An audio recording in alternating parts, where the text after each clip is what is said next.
Hey folks, it's Jeremy. You're listening to Blammo. How you doing? I'm currently recording this, which I might even sound the slightest bit groggy. But, well, it's because I'm jet lagged and your boy's in Tokyo. And man, I'll be honest with you, I am very, very jet lagged. This was not the plan. But you know what? It's fine. I'm in heaven otherwise, because this city is incredible. I'm having the time of my life. And we've been recording some pods. I'm recording. There's just a lot of stuff happening. I'll just put it that way. But I won't get too into the Tokyo stuff because there'll be some other pods. But we got a little surprise bonus episode for you this week. It's the real MVP, Todd Snyder, back for the third time. Right? Pretty great. Let me just say this, because this is one of the reasons why I really love Todd Snyder and just Todd the guy. Because he's just not a guy who wants to live in a proprietary world. Like, he doesn't gatekeep. Do you know what I mean? Like, I've come across a lot of designers and stuff over the years that, you know, once you start talking about maybe their production or the real kind of nuts and bolts of like running a business, and they change their tune, or they get keep things close to the chest. And look, that's okay to do.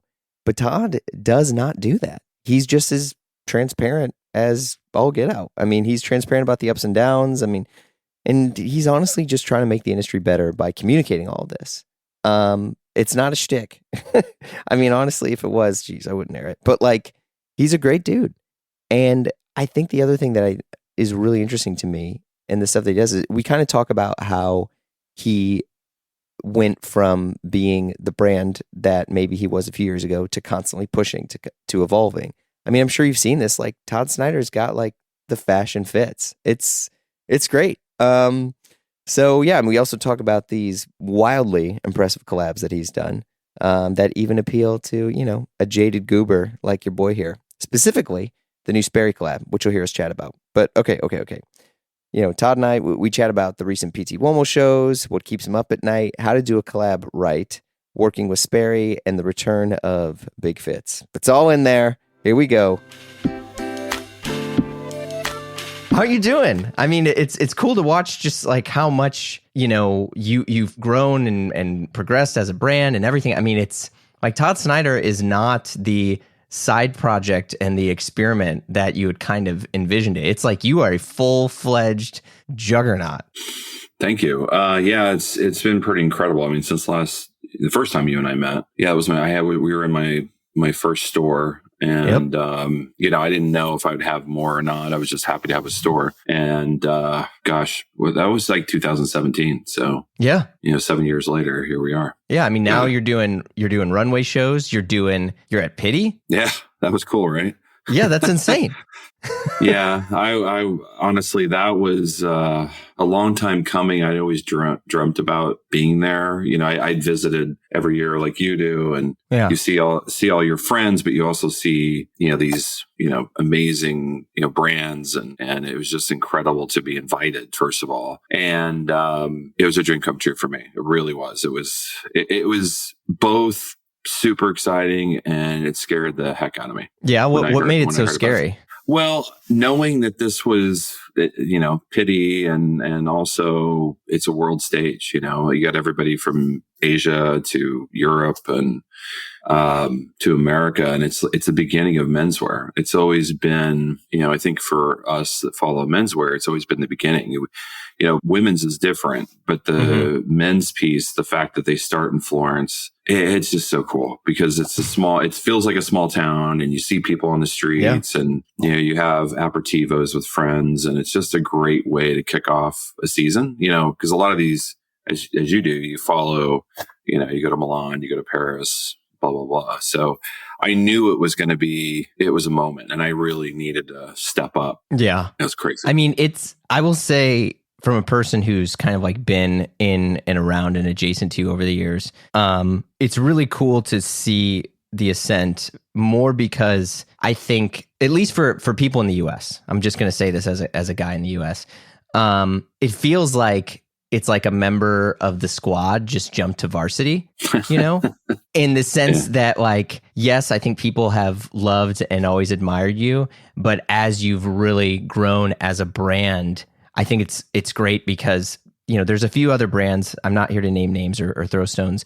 And I feel like they've become more comfortable in basically catering to an audience that's dictating what they want. And going into the stores and seeing your products evolve, that for me, I think is pushing the consumer and opening the consumer more is something that is like a breath of fresh air. And you, I think, have pushed that consumer and that individual, so you can enter in various states of your own personal style in a Todd Snyder store. And I feel many of the garments that you have are in a good way challenging and opening up the perspective of the buyer into ways that they can see themselves down the road versus just catering to who they are when they walk in.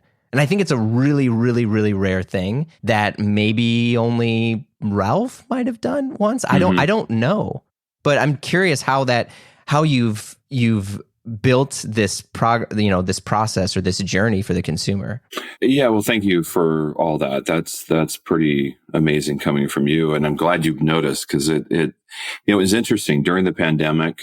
It really went back to during the pandemic. Like everyone, we're hunkering down, and I'm not sure if we're going to have a store. We shut down our store. We had 2 stores at the time. We shut both down. And then all of a sudden business started popping like everyone else, right after we reopened, and business was doing great. And I stopped doing shows, and I stopped, doing lookbooks. Mm-hmm. And I remember, Michael on my team, who does all of our press, started after me about 4 years ago. He's like, we really need to do a lookbook. And I'm like, really? They're expensive, and I kind of just was getting kind of lazy, I would say, and just focusing in on the business and not really caring too much about the art part of it. It was really more focused on the commerce. And, being a designer is important, but also I run the business. So it's really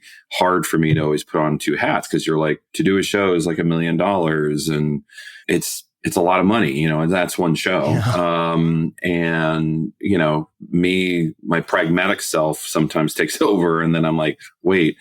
But when Michael said to me, we need to do a lookbook, kind of was begrudgingly doing it. And the reaction was incredible. I remember Nick Sullivan came in from Esquire, and it was just like, holy cow. And Nick was the reason why we were at Pitti. He was one of multiple. There's Alex Badia from Women's Wear Daily, but everybody played a part. Jim Moore played a part. As you said, I'm pretty fortunate to be friends with a lot of the people in the industry, and we all look out for each other, which is super nice. And we all support each other. So, I did a presentation, showed it to the press, and this is, 3-4 years ago. And Nick Sullivan's like, you gotta do a show. Like, in fact, I think you need to show at Pitti. I was just, talking to them, last week, and, really want to put your name forward, and they pick you. I mean, I'm sure you know this, but if for listeners out there, but you have to be selected, you have to be invited. And it's an honor. They've had everybody from Virgil, Off-White before he became giant. They've had just incredible people that, Tom really Brown, all sorts of stuff. Yeah. I mean, Tom really, that was like a stage for him that just really blew him up. And so anyway, long story short, it got me back into it, and it reminded me, like I said, it's hard to run a business and design at the same time. But I got the bug about 3-4 years ago, and then we kept doing lookbooks. And I kind of threw caution to the wind. I was like, you know what? I just want to do what I think we should be doing and pushing. So about 3-4 years ago, if you look at our Vogue, lookbooks and stuff that we did, I changed proportions. I really kind of got back to, things that I loved about fashion. And I kind of was bored a little bit, I would say, just because I hadn't seen anything new. And I remembered, back in the 80s and 90s when I got into the business, I just remember all those proportions. And I remember kind of the oversized look. And I remember, I was like, you know what? It's time.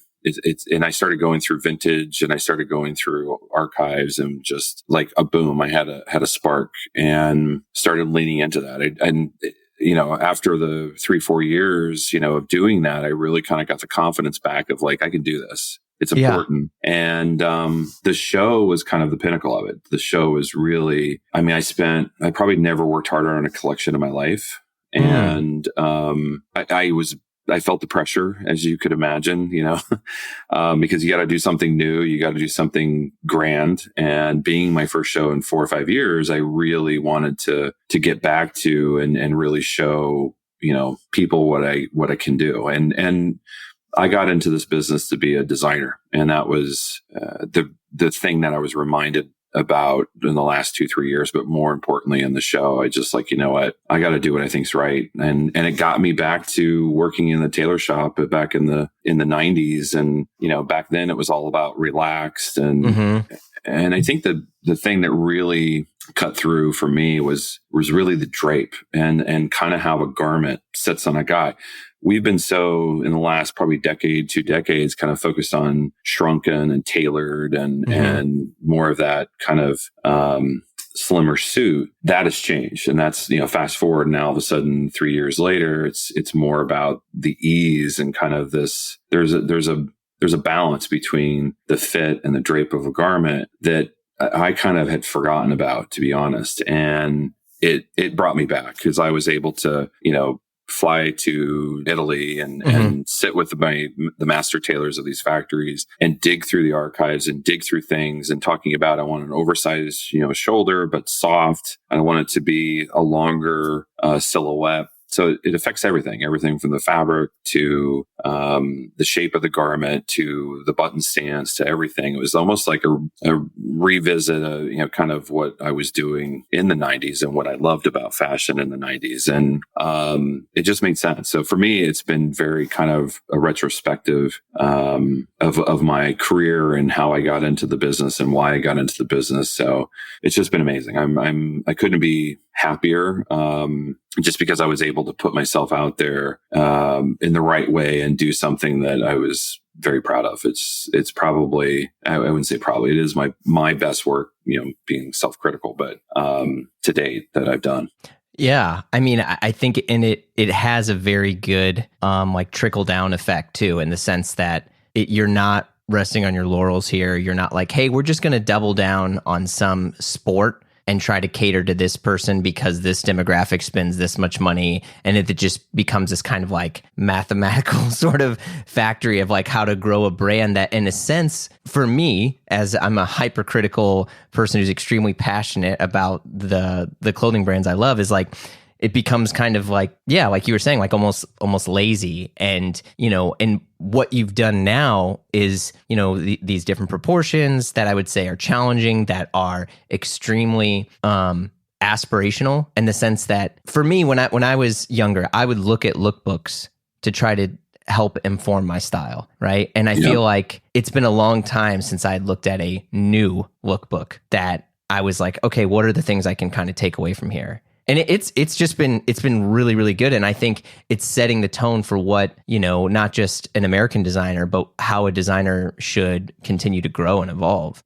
So, I mean, I'm just ecstatic by this. And That's amazing. Yeah, it's really cool. It's like I said, it's been a long time coming. I got into this industry. I dreamt of, literally living in Italy and becoming a master tailor. Armani was always okay. Oh yeah. I mean, I had big dreams. I mean, when I grew up in Iowa, as you know, and I had big dreams. I wanted to be, back then it was all about Ralph and Armani and Gianfranco Ferré, and there's just Ungaro. There's just dozens of Italians that I just followed, and it brought me back to that, and it reminded me. I studied. I was a tailor. I kind of worked myself into knowing how to make not only patterns but how to sew them, but also I could make a suit, a shirt, anything, and I just fell in love with that, and then. Like probably mid '90s, a guy named Tom Ford came around and changed everything, and it became a little sleeker, a little more trim, and kind of outwent that whole oversized look. Yeah. And that hung on for a bit, and then the other Tom Brown, really overemphasize the shrunken look, and we all did. We all followed that. I mean, I remember those moments. You're like, wait, and there was a change, all across the board. And so that went away, and tailoring was still important, and I certainly loved. I had my own, I did the Lolo suit at J. Crew, and it was all about kind of smaller proportions, more trim fit, higher armhole, and this brought me back to the muscle that really was about that oversized kind of sack look. So having that kind of perspective, but then also knowing that I know how to do it. I mean, I was literally pinning garments and draping it on models and mannequins and until we get the right, and it's still an exploration because there's many versions of that look. And it's exciting for me because I feel like this is a bit more of who I am, but it's also kind of my wheelhouse. And I just love it. I feel, at this, I sometimes have to pinch myself. I know when I was at PT and, you're so like head down doing all the work. And then I pulled up and I was like, holy cow, here I am. And I had always dreamt of being in Italy. And I was just like, this is incredible. So I'm, now I have to figure out how to do the next one, but the next show. But how hard are you on yourself for these things? Because it sounds like you're probably the strongest critic of your own work. I'm incredibly hard. I kind of have to go to a dark place. And I don't mind it. I mean, when I say a dark place, it's where I'm just like, you're not good enough. You're not good enough. Do you got it? And even with your name on a store, on a building, on a shirt, on anything, you still feel that? Oh yeah, 100%. I mean, I'm able to kind of compartmentalize a lot. Yeah. And, certainly running a business that's, well over $100 million and continues to grow and then opening more stores. It's easy to kind of like not just myself beat myself up, but it's the business itself that beats you up. So I stay very humble because there's enough. Nothing's perfect and there's always issues. And I have an incredible team. I mean, I've been able to bring some amazing people along with me. And we are all the same. We're very much head down as we do everything, 15 stores, and we probably should have 20 by the end of this year. And then hopefully Europe. That's my big goal. But yeah, I'm tough on myself. I really, I started doing fall. The show was in January. I started doing it about 8 months prior to that. And then I took 3 trips to Italy and, whoa. But what was great about it, I remember my dad, who's no longer here, I just remember him always looking over my shoulder and he's like, look, you just got to chip away at it. You just got to, no problem's too big. And my dad would always say, there's a solution here and you just got to chip away. And that for me is always what's guided me, even though it's like, it looks like Mount Everest and I've got to climb it.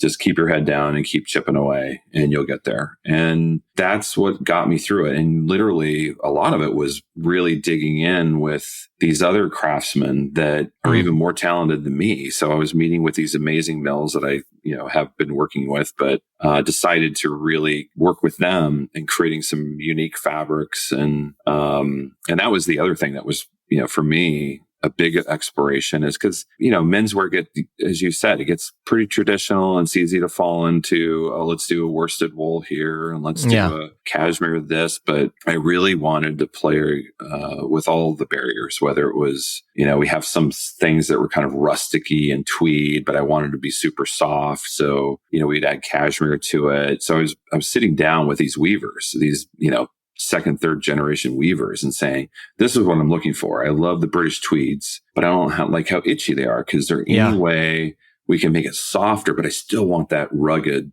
sensibility. And these guys are incredible. And it's like, a month later, all of a sudden they, give me the fabrics that we were developing and it's just blows your mind. And, for my process, it kind of starts with a couple different things. It's a little bit of a nugget of an idea. And then the fabric comes and then I start to go to town. Like I go to, so many different mills in Italy that I work with. And that for me is just, again, another thing that I had probably taken for granted and meaning like I was just looking, typically when you're looking at a season, you go to a trade show and they show you all the fabrics and then you pick what you like. Right. versus going into their archive. And this one mill, Lyria, that I was telling you about, they're incredible. I mean, they work with Dries, they work with Armani, they work with, everybody. Yeah. And literally you go in and you're like, oh, I remember that from the Dries show, 2000, whatever. And it's incredible. You're working with an incredible artisan and who's worked with all these amazing designers that I look up to. And I really just felt comfortable and was like, you know what, I can do this. And, started, like I said, chipping away and really tried to play with proportion, but also texture. If you look closely at the clothes, there's a lot of like tweeds and rustic wools, but they're made out of cashmere. So they're super soft and drape really well, to these beautiful overcoats that are made of wool and alpaca that have a little bit of a texture to it. And then, sweaters for me has always been where I add a little bit more texture. And yeah, you always crush the knitwear. The knitwear stuff is, I mean, I've owned a lot of your stuff over the years, but I don't think I've ever, retired any of the knitwear I've gotten. Yeah. Thank you. No, it's, and then the outerwear. I mean, that is that's where I lose myself. I mean, outerwear, when I talk about my pragmatic self, yeah, it's out the window. Usually, we need typically from a business perspective, we need 3 jackets for the season, and I'm doing 20. Yeah, I'm not very good at pulling back when it comes to outerwear. Outerwear is I lose myself in it, and what I mean by that is I could design a jacket for 2 or 3 days and then continue to design it and think about looking through archives and studying kind of the old overcoats of the past. And it's just, I'm starting to think about fall 25 now. And God, it's exciting. In spring, I love but fall's forget it. 'Cause it's layers on layers and it's just amazing. Yeah. I mean, it's the outerwear stuff is always amazing. I am curious because of a brand your size, there is, I'm sure there's different levels of customer feedback that you've received over the years. Yeah. And I'm curious, how much are you, does that input make its way to your design, and versus how much that you kind of are well, no, look, I'm the artist here. I can listen, but I still need to focus on you, the artist. And because I think there are some brands whom I've seen where I'm oh, they took a lot of customer feedback and they're not who they were. That's fine, but I actually don't believe the customer is always right in the terms of menswear. Like what I was saying earlier, the challenge is what I want in my relationship with any brand that I'm looking at. I'm oh, I didn't think to wear it like that. Or else otherwise, I think a lot of people would just still be, dressing in a way that may not be as exciting. I'm trying to use very diplomatic terms here. And so I'm just curious, the feedback that you've received, what do you let fall on deaf ears, for lack of a better term, and what do you kind of let go through? I think the best lesson I ever learned was from Mickey Drexler was, it's really about balance and, making sure that you always have your core and you have things that you're never out of stock of.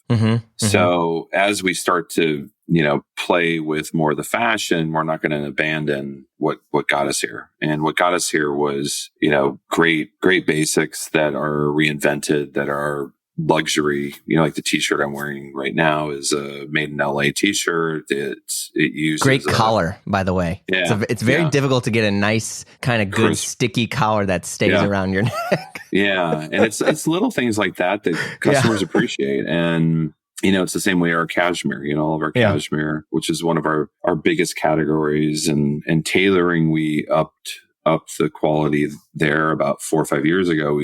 During the pandemic, of course, you can imagine we didn't sell any suits. And then coming out of the pandemic, we're you know what, we really don't need these kind of cheaper makes, and let's make everything in Italy and Portugal. And so we abandoned a lot of the stuff we were doing before that was more fused and, just didn't feel as elegant and elevated. So, because we did that, all of a sudden the customer's oh my God, this is amazing. If we looked at data before, it was telling us this is our best selling suit, never change it.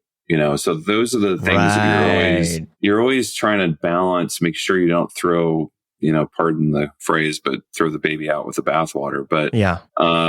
it is something that I'm always thinking, constantly thinking about it. But I really try to think about the customer, not in the sense of what do you think they will buy. I judge it after we design it, put it out there, and does it work, and is there success? And once there's success, you double down on it and you start to build things around it. And I remember when my head merchant, he's the actually chief of product, and Alejandro, he came over from J. Crew. He ran J. Crew Men's back when it was just on fire, and he came to our first meeting. He's like, I really think, this is 8 years ago. He goes, I really think we need to have some cashmere in the line. And at the time, I was like, cashmere, that's so expensive. I don't know if we can afford that. And he did the same thing with linen. We were very kind of conservative, and he really helped round out the line and added all the business pieces that, I was thinking of it much more in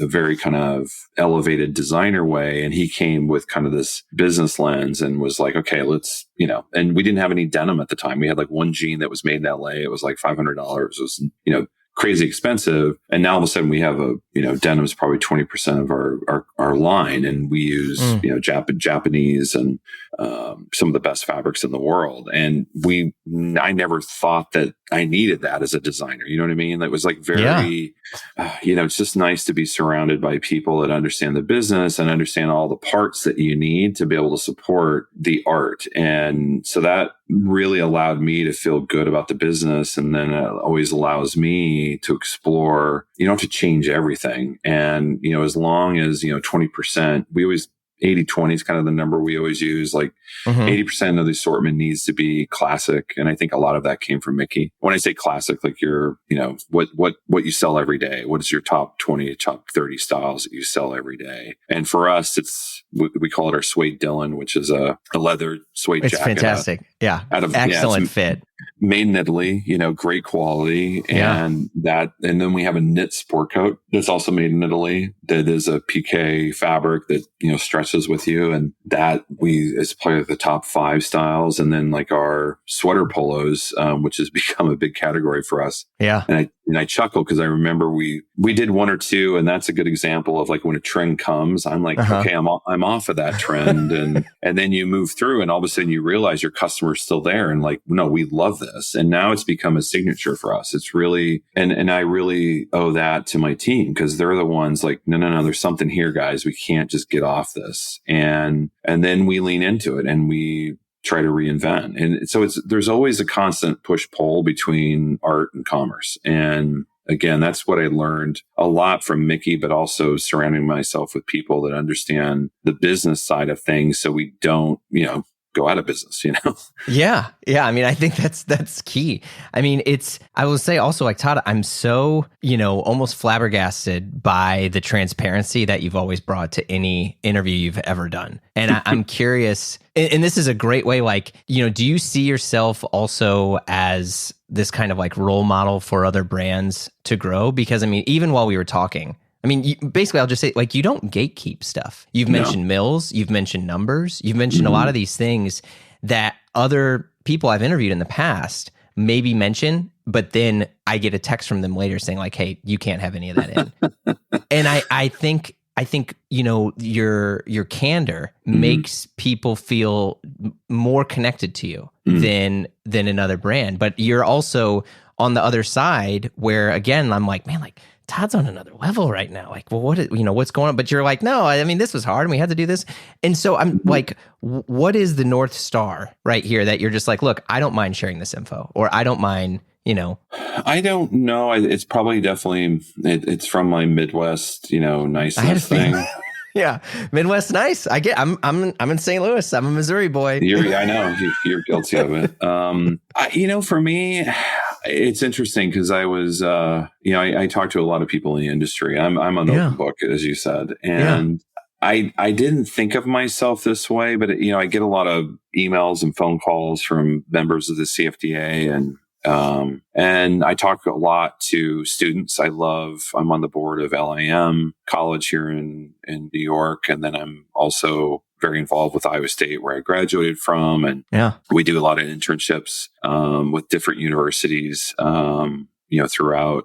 And it's one of those things for me. It just makes me feel good. It makes me, I'm getting, older. And I always wish I had, somebody as open as I am. It helps things out. And it was kind of reinforced. I remember, and of course I'm not going to remember who it was, but you might remember, but it was someone who's in the music business, and they call him the godfather of music. And I watched this documentary about 6 years ago. And this guy was like an open book to any upcoming artist that would, hey, I got this deal from whatever, record company. What do I do? And, I, about that time, started, having good fortune, and was like, God, that's a great way to be. I know all this stuff. I could literally write a book and how to start a business. I can tell you a million things not to do.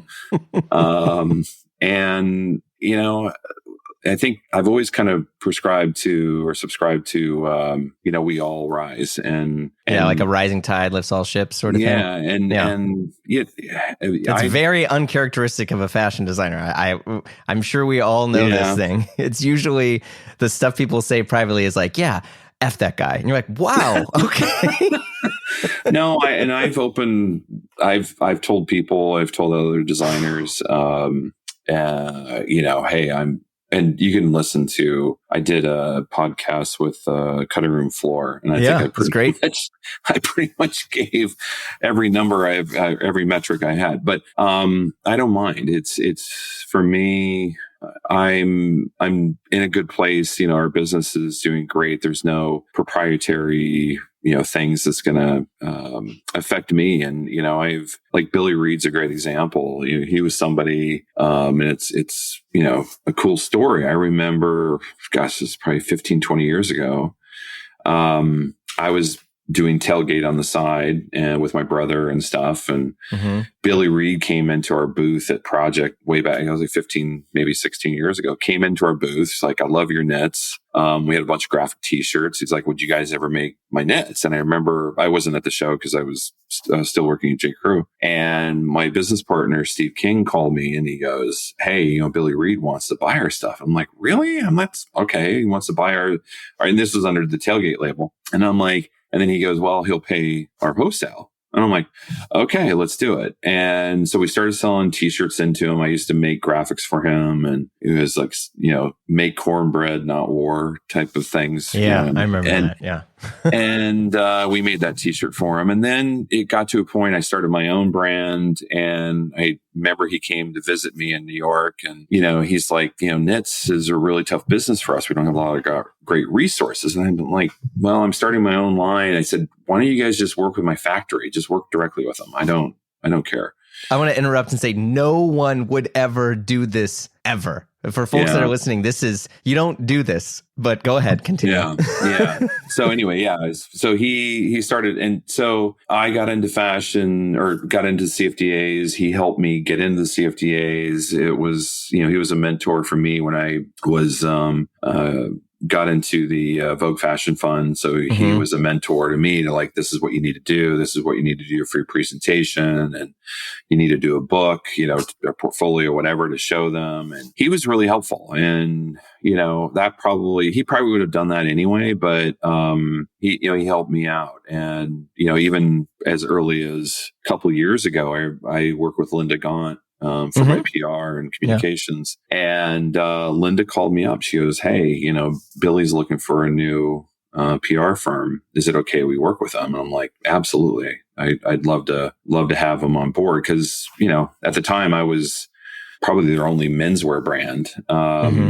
And, especially now that we've opened so many stores, you look for, oh, there's Billy over there, or, oh, there's Tom Brown over there, or there's Cucinelli over there. We need to build these communities. We need to build these destinations for men to shop. You don't want to just be on an island by yourself all the time. I mean, some of the stores we have on our own, like the Madison store, like we're the only menswear store, which I love because it shows the power of the brand. But it's nice when you're around minded brands and people. But, at the end of the day, it's just something in me. I think my mom would probably be proud to know that I'm not like some ruthless designer. So yeah. And I think also, as your point's illustrating, it's a very small business in terms of the circle of friends and stuff. And even with the mills and stuff that you've worked with,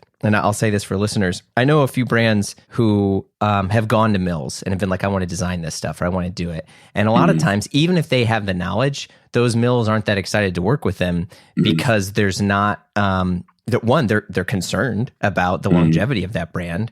And I think from what you've done and the relationships that you've formed, you've kind of it's not a nepotism thing. I want to be very clear. It's an accomplishment, and like you've proved your worth and your longevity in it. And so people are more willing to trust you on your ideas and how you can push them. And I think that's a thing that there's no advice that can kind of like fix that problem for someone. It's just like this happens with tenure. And I think the fact that you've communicated that, might scare some people, but I do believe that it's going to make people, feel more, inspired and excited to try to go and achieve this. Yeah. I mean, I think the biggest thing is just being real. And, sure. In an industry of fashion? Well, it used to be, the old guard, it used to be the Calvins of the world and the Donna Karens. And you think of all these brands that kind of came about, and even Halston. I mean, believe it or not, Halston was born in Des Moines. And then you see videos of him from the past, and you wouldn't think he's from the Midwest. You would think he's this mid-Atlantic person, he's somewhere between here and London. And that's just not who I am. I'm not going to lose sight of who I am.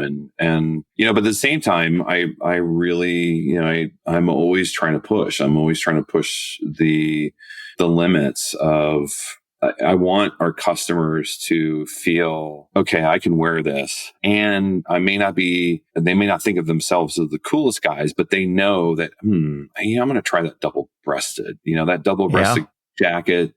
If Todd thinks it's good, I'm going to try it. And that's what you need. You always need to have something that's leading guys forward, because like you said, we'd all be wearing, dark jeans with rolled up cuffs and Alden shoes and the tweed sport coat. That was my uniform back in 2000. It's not a bad uniform, but I get it. It's easy to feel complacent. Yeah. And then you feel like, you get bored. I mean, I think that's the beauty of fashion is, and especially the brand as I've kind of created it now, is having something, for everyone, that likes my brand, having, everything from a sweatshirt from Champion, but also, like, I don't know if you've been to our store in the last 6 months, the formal wear that we have is just, I didn't even know how good it was. I mean, I designed it, but then when you see it all together, I mean, we have this beautiful shawl linen tuxedo that's just like to die for. And then we've got a double-breasted black tuxedo, and we have a double-breasted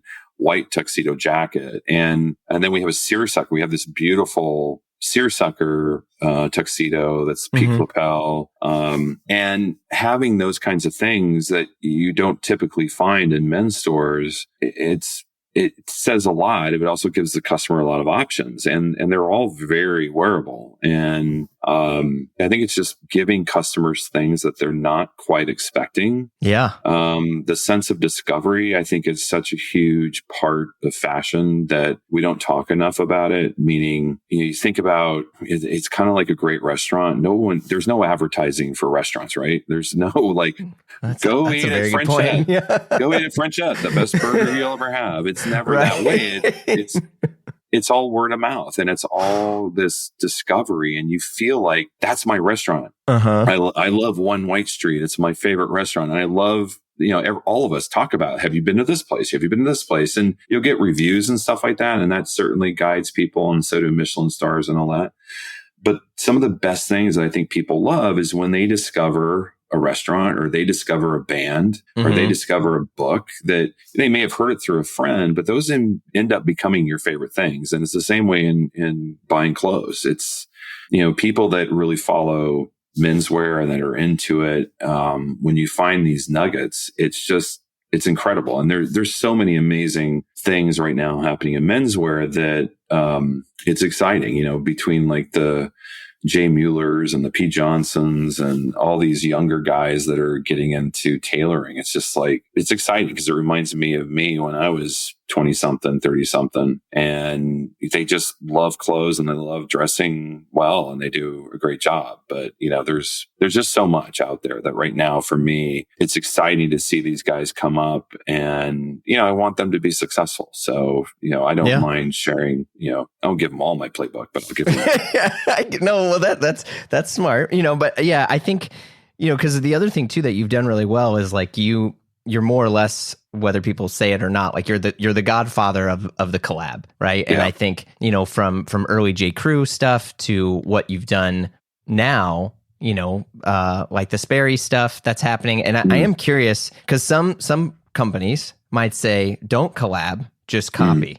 And you don't do that. Yeah. I mean, like case in point, Sperry, right? You're like, no, we're just going to do a collaboration. You're not just going to go make, a boat shoe or a deck shoe on your own and put your own label in it. And I'm curious, like what's, because the crazy capitalist would be like, just copy them and move on. But you're not doing that. Yeah, I mean, that all came from, in the past, seeing, I think Varvatos did it with Converse back in like early 2000. And I saw that and I was like, that's really curious. That's interesting. He really breathed new life into Converse. Yeah, and vice versa. Yeah. It like made him, like people that were wearing Converse didn't never heard of Varvatos. And then all my trips to Japan just really kind of embedded in me, like, this is cool. Like you would see Junya Watanabe and you still do doing amazing collaborations. And Japan for me was always a great source of, still do, they covet like Champion. That was the big reason why I started working with Champion. Like you go into these vintage shops and you would find some of the best made in USA Champion pieces that were all these collectors that would come to America and they would collect them. And then I would of course go back and buy it from them. But it was always kind of a nice way of looking at some of the best American brands. And, a lot of the things I do came from all those trips and Free and Easy was my other kind of RIP. Yeah, but they always had like Red Wings and Aldens, and they would give you these amazing guides to American style that were better sometimes than ours. And so anyway, long story short, I kind of always looked to that and I always use that as my filter. I know when I did the Champion collection the first time and always did is like, how am I going to appeal to that guy? Meaning this guy is uber into Champion. I want to make sure I don't disappoint them. And so I always think of it that way. And, especially with, Sperry, they invented the boat shoe. Why would I ever try to do that? It's going to disrespect that, but it's also going to look, like not authentic. It's going to look like I'm copying the greatest. And I'd rather partner with the greatest, than copy. And it just makes something interesting that my customers love. Every time we do a collaboration, it's always a success and we always have a big day when we launch it. And it creates that energy. It creates that excitement around the brand. And so we do them throughout the year. But yeah, as you know, I love doing collaborations. Yeah, I think it shows too because it's not slapping your name on it. Like there's an understanding of the brand behind it, which we dig deep. I've always been that way. It's just selfishly, I don't think about it from a business perspective per se. I do at some point, but I just love meeting people and I love working with creatives. It's that for me is more exciting than the financial part of it. The financial part it'll come, but I've always been a believer, do interesting things, work with great people, do great product and the money will come. When we did the LL Bean collab 6 years ago, it was the best collab we had ever done. And it was huge collaboration. Giant. It was, it's still, it's our number one. Really? I remember, Yeah, it's our number one. I remember the day we dropped it, and we did $1 million in that day. And for us, that was like five times what we normally do. $1 million. We were like, oh my God. And we sold out of it. We were out of it in like a week. And that wasn't intentional. That was definitely like, we didn't know. We didn't know how big it could be. And then the next year when we bought it, it was something almost like $6 million. It was not in a day, but we did it we bought enough to have it for 6 to 8 weeks. Sure. Yeah. And that sold out, and I actually, when you look at the resale market, so it's always nice to kind of Google. Yeah. That is a new metric now, right? Yeah, it is. I did it and I was like, oh my God, that jacket's $400. And I think the retail was like $120. So it's nice. I mean, that makes you feel good. It makes you feel like, okay, your customers are happy. And that's how I measure myself. And it's definitely something I pride myself on. Yeah. I mean, it's true. I mean, the collab stuff is great. And I think, a lot of times, like we were saying earlier, where some people be like, cool, I'm going to knock off a barn jacket or whatever. And when you have that cosign of the official label, say like a Sperry deck shoe or whatever, I mean, that's it's also an entry point to all these people who have had a connection with that band. A connection with that brand prior that now becomes a gateway to you. And I think people, I mean, you called that out too, but I think people often forget about that, where it's like, yeah, I'm sure you got customers who are like, oh, I was an LL Bean guy and now I'm a Todd guy. Or, I'm a Sperry guy and now I'm a Todd guy. And I think that's something that is really, it just isn't always the decision that gets made. Well, it's the intent. I mean, like I said, selfishly, I do it for my own kind of creative juices, but I also use it from a business side. I know when I started my brand and nobody knew who I was in 2011, but I knew people knew who Champion was. And so my thought was, what a great way to start building some brand awareness. And it worked. I mean, it worked. And now, what are we now? 13 years later, I'm still doing collaborations, and I just launched the Woolrich one, which I'm super proud about. And that one is definitely the biggest, because I'm the creative director of Black Label, which is a new label I helped them develop. And I really wanted this to be a nice kind of, I would call it a exclamation point to kind of I'm going to continue doing collabs, but this was something I really wanted to knock out of the park. I mean, for a lot of reasons, Teddy and ALD had done something with them in the past, and I wanted to be different. And so I had to come at it in a different way.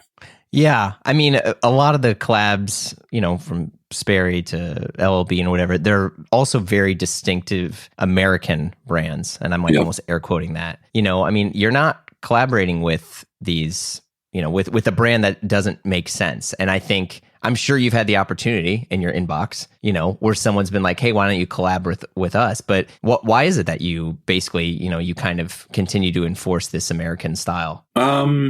It's what I know. Obviously being based in New York and based in America, it's what I know. But we have done some. I mean, I would certainly welcome any other collab as long as it looks like it makes sense. Sure. We did Trickers. We always do. Oh my God. Yeah, you did. You did do Trickers. Okay. Yeah, I do a lot of, but I haven't done anything big, to your point. I haven't done anything, I've partnered with Trickers and done boots. I've done Sanders. I just got back from London a couple weeks ago, which I just love. It's where I go, my secret, I wouldn't say secret because I'm telling you, but my way of getting going is a trip to London, trip to Europe. And when I start thinking about design, I go there first, and then I'll either go to, Southern Europe, or I'll go to Japan.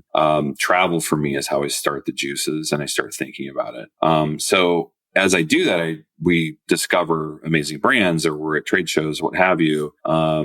Another brand that we work with that is incredible, Guabana, which is a Spanish brand. I think we found them at Pitti, and they're just incredible. I mean, they're all handmade by all these artisans in Spain, and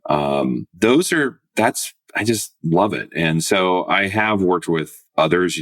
But I haven't done it in a blowout way like I do with. Not every brand wants to give you their keys and say, "Hey, take our brand," and they get very nervous. It's I find it interesting, and I kind of lean on my Iowa Nice part of it. I've been, and plus now that I've had the experience and I've shown that I'm very respectful, and they must have read the wrong deck or something, because I mean you're only elevating these brands. I mean Sperry, LL Bean. I mean it's only Timex. All these things, in many ways, breathe new life into them. So I mean it's been an honor. I mean, like, honestly, I was texting with a good friend of mine from LL Bean this weekend. We were talking about he's the creative director up there, Owen Kelly. Mm-hmm. He's from Manchester. We're both Morrissey Smith freaks, and man. And anyway, we were texting back and forth, and he lives up in Maine. And anyway, like, you meet great people too that you have a lot of synergies with and whatnot. But I think what happens is it opens up the door for others. And I think, there's brands out there that I just love, like Unimatic, the Italian watch brand. And then there's another one called Area, AERA, that's based out of the UK, that, I kind of want to wear those more because they're unique, they're different. So as soon as these big luxury brands start to get exclusive and like, oh no, you can't, like, you have to have an appointment to come into our store. Yeah. It just, you're opening the door for a lot of other people to start eating your lunch. And certainly, for me, we opened up a store in Bal Harbour, and I walked around the center and I was like, it's a beautiful center. Basically it's Brioni, it's Cucinelli, it's Keton, it's everything. I mean, and everything's like $10,000. Yeah. Literally, you go into a Keton and like a suit is $10,000 and a sweater is like $2,000, and it's insane. And when you start to build that, exclusive product, you're leaving the back door wide open for people. Like even Zegna now. And I remember Zegna used to be a very, I would say approachable luxury brand. And now, like, everybody got the same memo. Okay. Yeah. Let's just and to be honest, we make our product in the same factories. It's just they're taking a bigger markup, and it's it is what it is. But that, as I'm positioning this brand, I'm trying to position it in more like I like better things. Everyone likes better things. I love one of my favorite pieces that I've designed is a cashmere chore coat, and it's 100% cashmere. It's double face, so we actually are able. It's splittable, so you're able to basically do a seamless garment. I mean, when we say seamless, there's a seam, but you don't see it. Yeah. Because it's all kind of enclosed. You can call it like a French seam. So you basically don't see any stitching.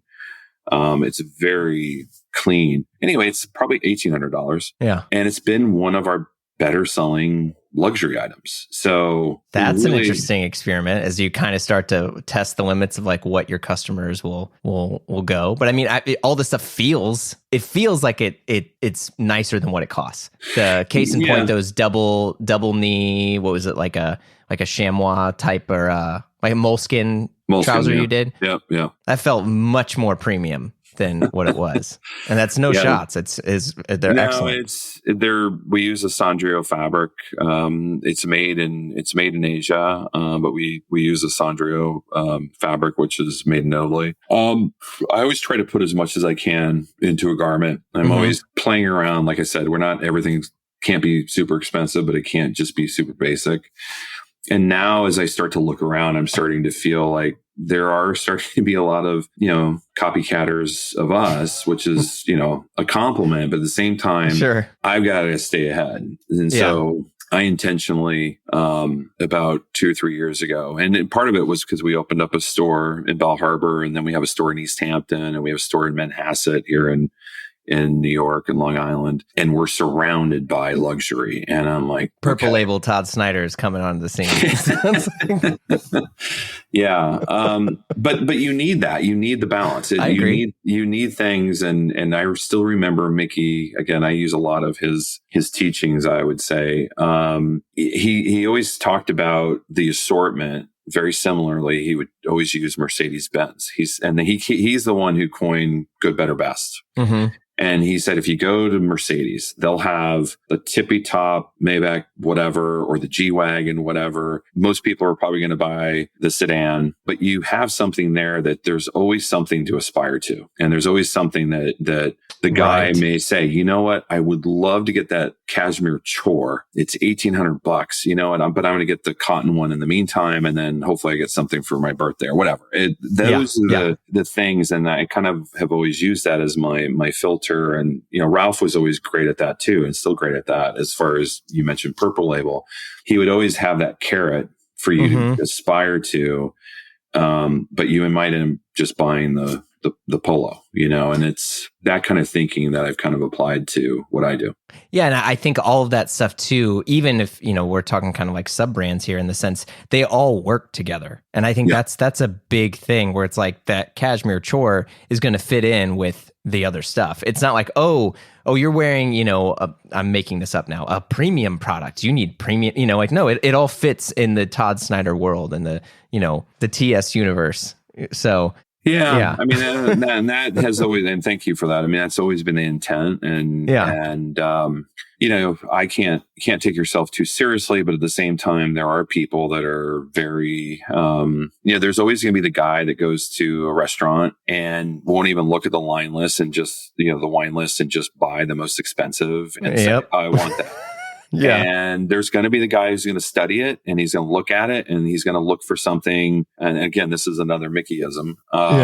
And there's going to be a guy who studies it and knows great wine and great value. And he'll pick something that's going to, just taste great. And there's people that'll just buy the cheapest, people like, you know what, I'm going to, even though you might be at one of the best restaurants there's always a balance. And it isn't like, you go into a restaurant and it's not like other than maybe the EMP, that won't have $30 bottles on the menu. But there's something for everybody. And as I build the brand and like I said, having kind of the business, team around me and thinking about that balance. And now we're just really trying to lean into, just doing great product and doing things that we all want to wear that are, I keep going back to the cashmere chore coat, but we added cashmere socks.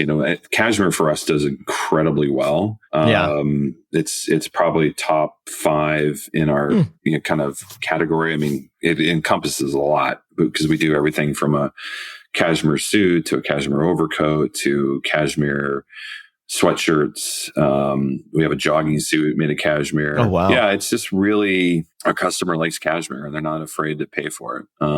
And it is one of the things I always say, once you go cashmere, you never go back. It's a very, very luxurious fabric to say the least. I have a cashmere sport coat and I remember being like, oh, I can't do that because it's going to be so precious. And I remember reading, because I was educated on like the blogs where it's like, you don't want to have cashmere because you're going to be moving it and then you're going to get holes and the abrasion of it is 100% has not happened. I've owned this thing for 10 years now, worn it quite a bit. It's fine. It's great. And it feels really good.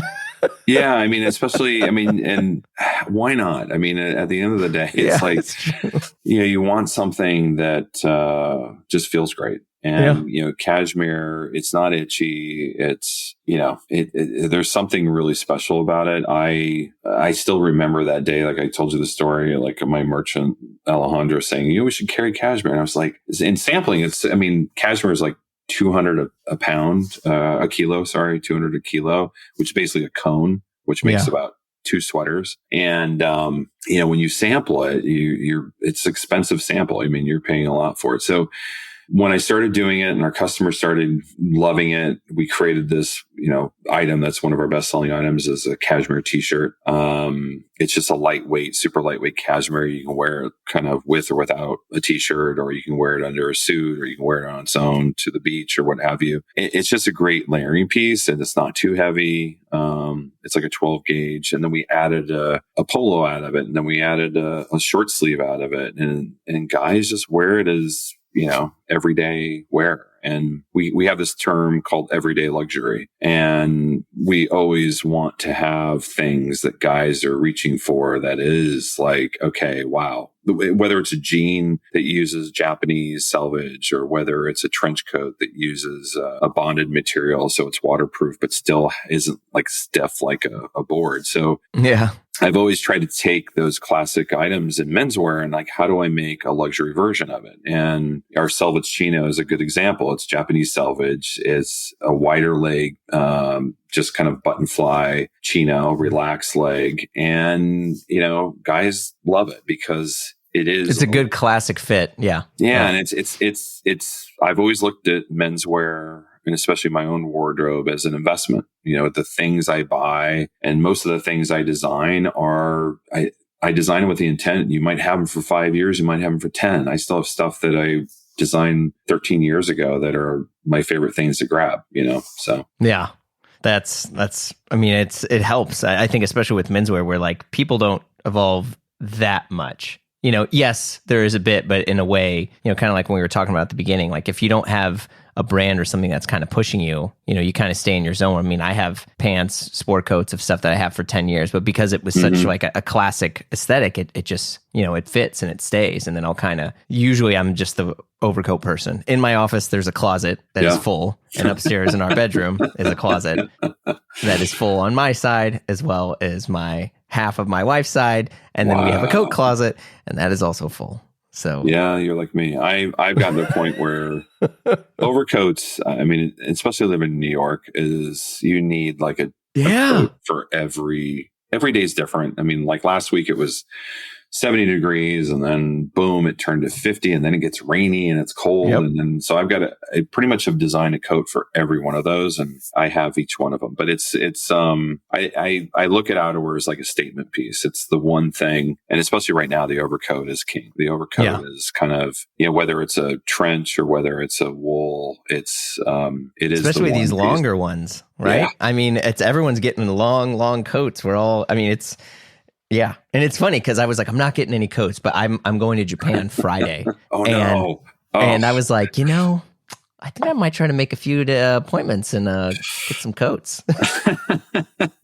That is one of the better style hacks, I would say, is an overcoat. It's the one thing. And I'm glad it's not over. I'm always nervous that somebody's going to call it out and be like, okay, this trend's over, but it's not. If anything, it's doubling down and women are into it now. And it's just, it's a good time for the overcoat. And I'm glad to see it because, I have a ton in my wardrobe, but every year it is the finishing kind of touches. Like in our show, we probably had, probably 24 different overcoats. But you see like trends come and go, and like the down thing was a big thing, meaning like everybody was wearing a big puffer, and it was like puffer city for like at least 4 or 5 seasons. Yeah. And then it goes away. Whereas overcoats have probably been in for at least 10 plus seasons. Yeah, they're not going anywhere. And if anything, they got bigger. Like an Oxford shirt. Yeah. Thank God. There's just certain things you're like, come on. This is an easy.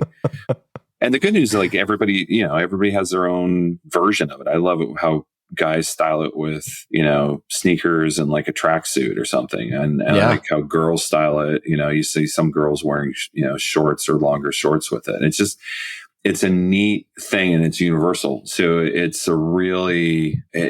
just thankful because I love designing them. And every year I'm like, okay, what are we going to do? And anyway. I feel like Richard Gere is going to pick up a phone and launch Instagram one day and be like, why are all these pictures of me everywhere? It's like Richard Gere and Harrison Ford. They're just going to be like, what on earth? All these old photos of me everywhere, all over the internet. Well, I'll give you a little preview. So I've been obsessed recently with Miami Vice. Like, Don Johnson stuff? Yeah. The costume of Miami Vice, that era. Yeah. And lo and behold, a lot of that was done by Armani. Yeah. And so, it's an interesting white suit and a pink t-shirt coming. Yeah. I hope so. Yeah. It'll be done in my own way, for sure. But it's definitely, there's going to be a lot more, paler kind of, interesting kind of dusty colors and wide pants, but it's Google it and just start following it. Oh, I got the mood board too. My buddies and me and a few other friends were always trading pictures, and it's old photos of like Van Halen, Don Johnson. There's a couple Richard Gere things that mix themselves in there. I just pinned some of that too. I pinned some of that. Yeah. So Jim Moore is usually my cheat on how to look for things, and he texted me, and I'm not always ready for him, but he's always firing off stuff to me. And he's sent me, after the last show, he sent me the Miami Vice thing, and I was like, "Oh, that's cool." That's cool. And it does take me a while to let me think about this, because I just don't want to do it exactly as they did it. I have to figure out how to infuse that into my style and look. So I really just have been getting off on that in the last, I would say 2-3 months. It's been incredible. There's so much out there from kind of that era, the 80s and 90s. It's exciting. Yeah, it's great. Well, Todd, thank you so much. Yeah, no, it's been fun. Yeah, I always love talking to you. We talk all day. Yeah, no, for sure. Thank you so much again. I'll talk to you soon. My pleasure. You've been listening to Blamo. Our show is produced by Blamo Media. We're edited by Amar Lowell, and our theme music, as always, by the mysterious Breakmaster Cylinder. If you like what you heard, you know the drill. Share the pod with a friend. Leave a review on Apple Podcasts. Give us 5 stars or thumbs up on whatever other thing you're listening to us on, whether it's Dingledorp or Bing Bong, whatever it's called. But you can also follow us on Instagram for all the hot content. If you want to talk to us and give us your hot take, we'd love to hear from you. You can send us an email at info@blamopod.com. Last but not least, super ultra important, if I had a air horn, I would press it right now.